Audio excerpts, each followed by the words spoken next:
La Congo va jouer pour déposer plainte contre imposteur Hippolyte Kanambe alias Kabila Joseph pour l'arrestation. Il faut vraiment akangama dans l'immédiat. Danger permanent et danger public. N'a déclaré guerre sainte contre tout celui qui est Tutsi à travers le monde.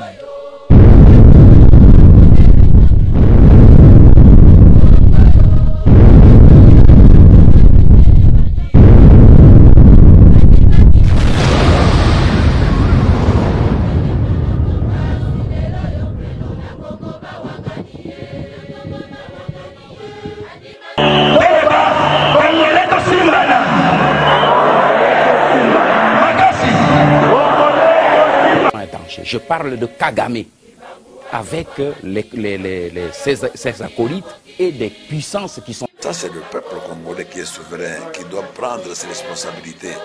Je l'ai appelé à prendre ses responsabilités.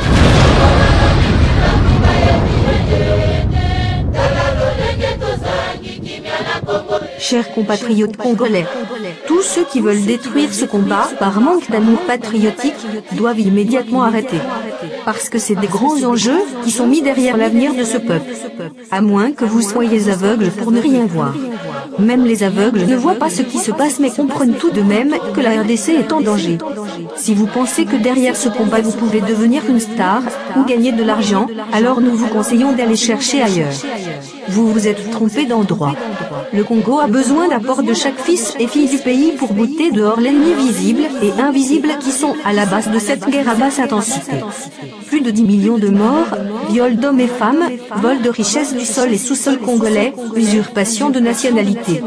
C'est grâce à ce combat, aujourd'hui le monde entier commence à être au courant de la catastrophe humanitaire qui n'a jamais connu son nom. C'est pourquoi nous demandons à tous les Congolais de s'unir tous comme un seul homme pour vaincre.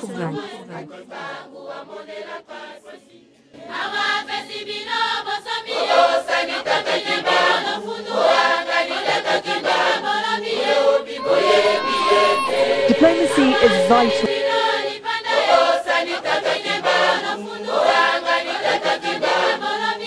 Dans un premier temps, il faut de prime abord connaître vos ennemis communs et ne pas vous confondre entre vous. Dans ce cas précis, vous les connaissez tous.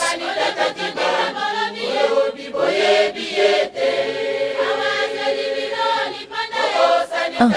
Hippolyte Kanambe, alias Joseph Kabila, de la nationalité rwandaise. Commandant du mouvement N28, mouvement des tricheurs aux élections du 28 novembre 2011.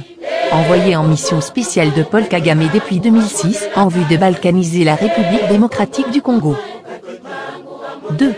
Évariste Boshab, membre stratégique au sein du mouvement N28, cofondateur du PPR des partis de Paul Kagame en RDC, sous contrôle d'Hippolyte Kanambe. 3. Léon Lobitch, alias Kego Mwadondo de père polonais et de la mère Tutsi. Concepteur et monteur de la balkanisation de la RDC. Il a été plusieurs fois Premier ministre à l'époque de Mobutu. D'où lui est venue l'idée de concevoir cette balkanisation, ayant compris la faiblesse de Zaïrois à l'époque.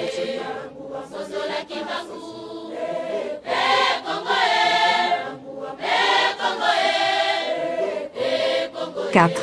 André Kimbuta nommé gouverneur de la ville de Kinshasa. Ayant été au comité de fétiche au sein de la Slave Club à l'époque de Mobutu. Il a été sollicité par Hippolyte Kanambe pour utiliser cette pratique en cas de difficulté. Il s'occupe aussi au triage du chanvre de bonne qualité de ce dernier, dont lui-même est un consommateur accroché.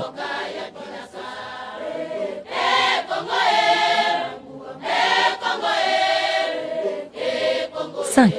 Mende Omalanga. Marié à Tutsi, surnommé Tchakou National. Il est soi-disant porte-parole du gouvernement fantoche.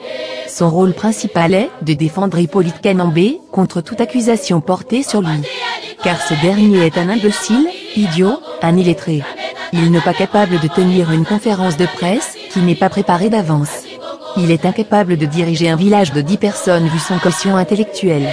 C'est pourquoi Tchakou est obligé de venir à son secours à tout moment, de peur qu'il se contredise.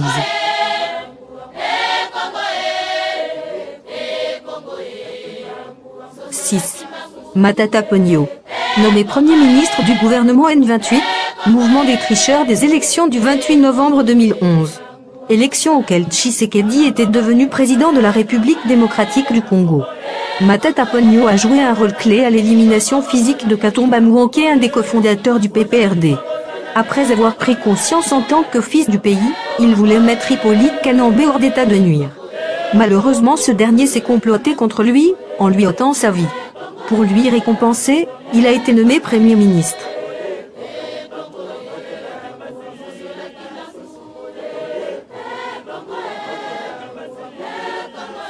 Adolphe Mosito, ancien Premier ministre toujours du mouvement des tricheurs. Neveu d'Antoine Gizega, un des patriarches de l'indépendance, qui lui-même était Premier ministre dans ce même mouvement. Ils ont fait un choix entre l'argent et leur peuple. Ils ont trahi leur peuple à cause de l'argent. Chancel Kopamba.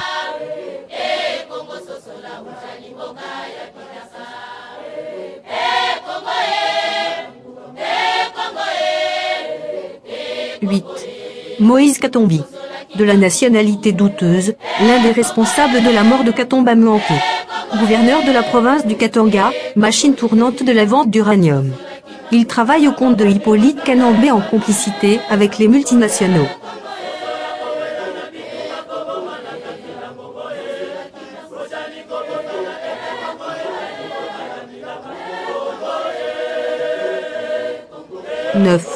Général Etomba. Chef d'état-major de la FARDC, un incompétent, un incapable. Toutes ces troupes sont contrôlées depuis Kigali. Il ne représente rien dans cette armée, il n'est qu'une simple étiquette.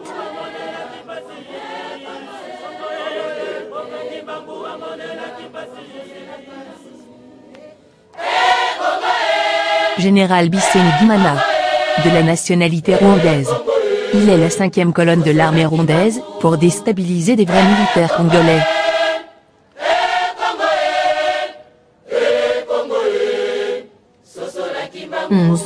Francis Kalombo. Escroc de longue date en France. Cofondateur du PPRD, il est entré en politique en utilisant sa pratique pour gagner son argent.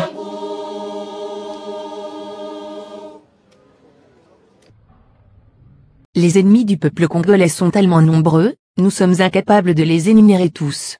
Mais vous les reconnaîtrez dans tous les domaines, la musique, le théâtre, la presse, etc.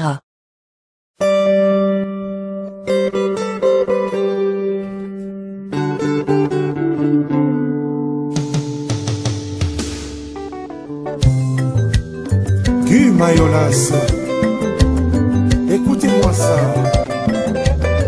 Yampagna chante trahison du poète Simamo Massia. Kolinga pasie, nalinga kabaninga bataïrenga. Kolinga pasie, nalinga kabaninga bataïrenga. Kolinga pasie, nalinga kabaninga bataïrenga.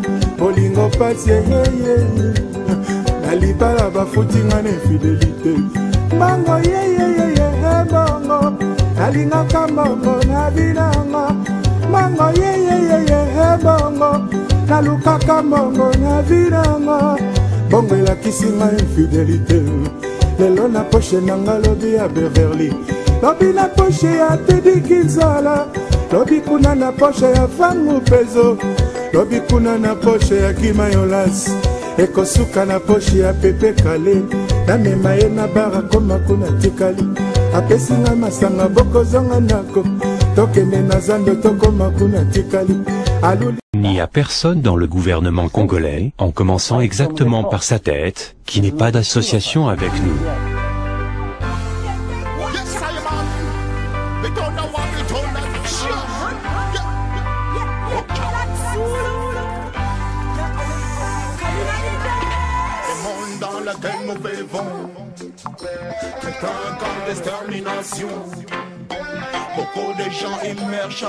Chers compatriotes congolais, que le message du prophète Simon Kimbangu vous interpelle tous. Car il a tant souffert pour que vous retrouviez un jour votre autonomie vis-à-vis des impérialistes qui veulent vous arracher la terre de vos ancêtres. Vous êtes les enfants de l'accomplissement de sa parole. Ne lui décevez pas car vous êtes la dernière génération de ce qu'il avait promis. Vous savez tous maintenant que ceux qui dirigent la RDC travaillent en complicité avec les pays occidentaux dans un but diabolique de diviser votre beau et riche pays. C'est pourquoi vous devez vous unir pour faire un seul bloc, car dit-on l'union fait la force.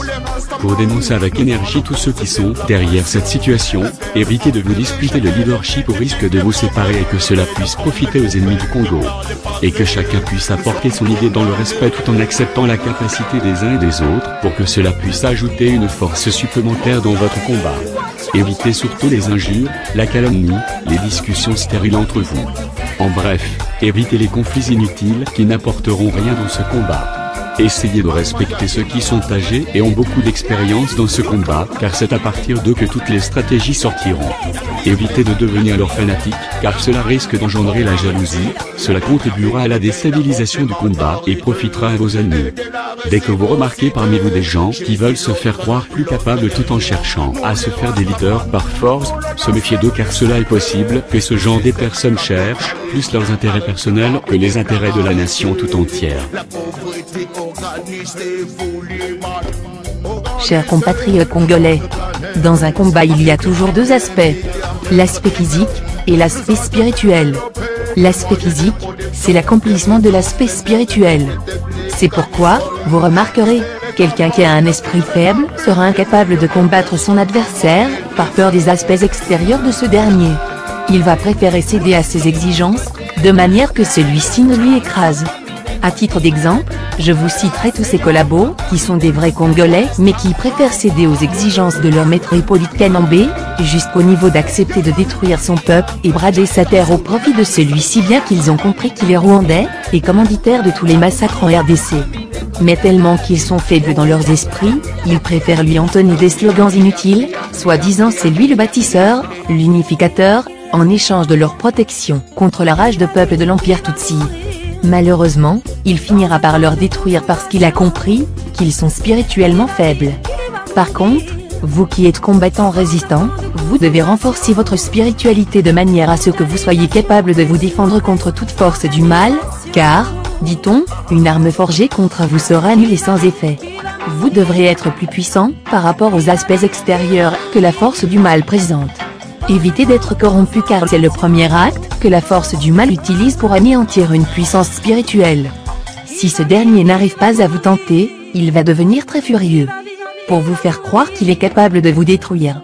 Mais en réalité, il se sent faible par rapport à votre force. À titre d'exemple, nous verrons Papa Simon Kimbangu, Patrice Lumumba, Floribert Chebeya et Armand Tungulu et d'autres martyrs, ont prouvé leur force spirituelle, par rapport aux ennemis du Congo. Malgré qu'ils sont tombés au coup de leurs balles, ils sont restés plus forts qu'eux et resteront vivants aux esprits de tous les Congolais.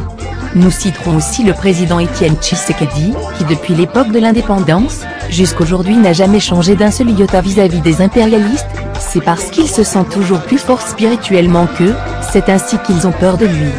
Je citerai également Monsieur Honoré Mbanda qui a crié non à la balkanisation, malgré des pressions qui tombent sur lui, il n'a jamais changé d'avis, parce que sa force spirituelle est plus forte que celui des ennemis du Congo. Il y a aussi beaucoup de compatriotes congolais que nous saluons leur bravoure, et qui sont déterminés de combattre les impérialistes jusqu'à libération totale du Congo. Nous citerons le général Faustin Munene, le colonel Chibangu ainsi que toute la diaspora congolaise et les patriotes résistants en RDC. Ainsi pour atteindre l'objectif final, il faut continuer à dénoncer tous les comploteurs avec beaucoup de détermination, sans aucune inquiétude, parce que c'est à vous que cette mission a été confiée. Voici la liste des impérialistes.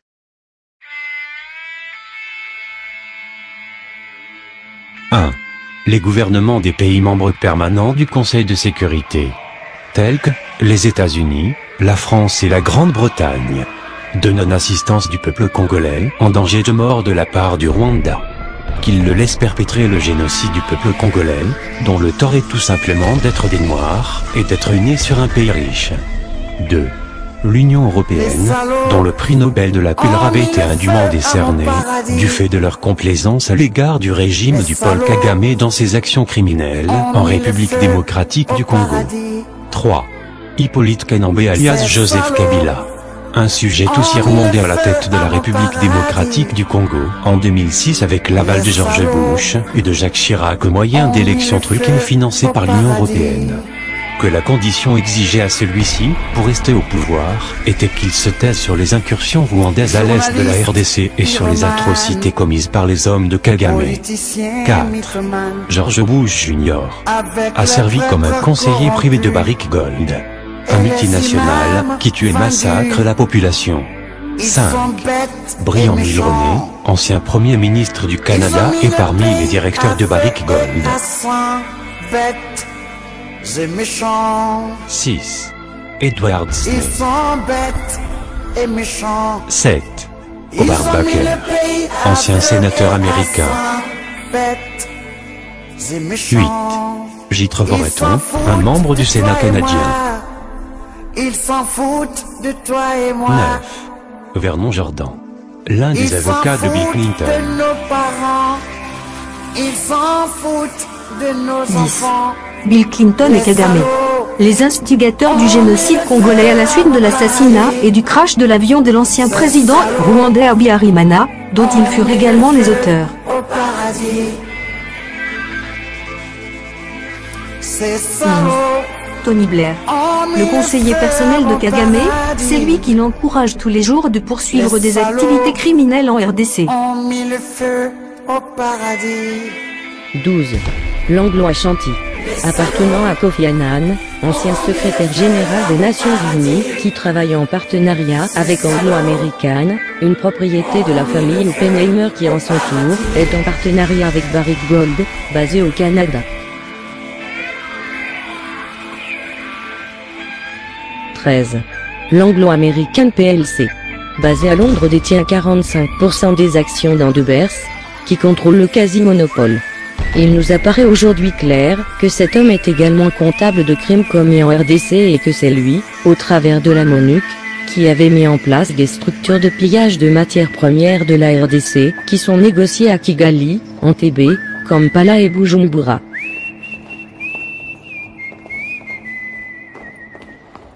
14.